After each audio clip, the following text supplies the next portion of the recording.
ये क्या हो गया? એ છોકરા જાતો આ ટીટોડી દેકારો કરે છે ઉડાડ તો એને.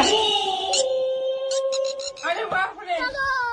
એ બાપા ઈ ટીટોડી નથી, બે ટીટોડા હે. તમારી ભલી થાય બપોર વસારે હક લેવા નથી.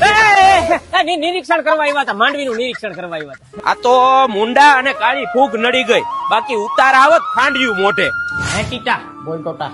આને એવરગોલ ને ગૌચોનો પટ નહીં માર્યો હોય? નો માર્યો તો જ મુંડા આંબી જાય હોય ને. હું કુસુર કરો છો? અરે આને એમ કેતો તો કે તે ઓલી બાયર ની એવરગોલ ને ગૌચોનો પટ નથી માર્યો લાગતો, એટલે માંડવી થોડીક નબળી ને પાકી લાગે છે. બાયરની એવરગોલ અને ગૌચો? જી હા ખેડૂત મિત્રો, આપણી મગફળીમાં આવી જતી કાળી ફૂગના સચોટ નિયંત્રણ માટે આ બાયરનું એવરગોલ અને મુંડા, તરકીડી, ઉધી અને ચૂસિયાના સચોટ નિયંત્રણ માટે બાયરનું આ ગૌચો બે ભાઈઓ ભેગા થઈને એટલે માંડવી નીકળે તા સુધી મલકાતી જ રહીએ.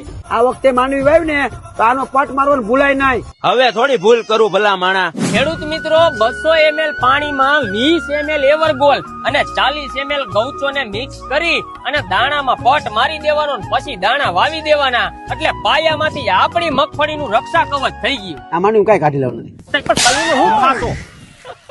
ખેડૂત મિત્રો, એવરગોલ કાળી ફૂગનો દુશ્મન તો છે જ, પણ હાયરે આપણી મગફળી માટે વરદાનકારક છે. ભાઈ, જમીનમાં રહેલા કેલ્શિયમને છોડવા સુધી પુગાડવામાં મદદ કરે છે અને મૂળિયાની અંદર ગાંઠુંમાં વધારો કરે છે. એટલે આ ગૌચો મુંડા સિવાય બીજું શું કામ આપે છે? અરે ભાઈ, ઓછો વધુ વરસાદ થયો હોય કે પછી તડકો વધારે પડ્યો હોય તો માંડવીને ખેસાવાય ન દે મોટા. આ બે ભાઈઓ લાંબા સમય સુધી દાણા અને જમીનમાં સ્વેટા રહે છે, એટલે રિઝલ્ટ તો લાંબા સમય સુધી રહેવાનું જ છે. ઝડપી અને એક સમાન ઉગાવો અને ખેતરમાં ખાલું ન દેખાય. આમાંય ગઈઢિયા કેતા ને એક થી ભલા બે. એમાં આ બે ભાઈઓ ભેગા થયા હોય પછી થોડા હારાવટ રહીએ. તો ખેડૂત મિત્રો, આ વર્ષે આનો પાટ મારવાનું ભૂલાય નહીં હો.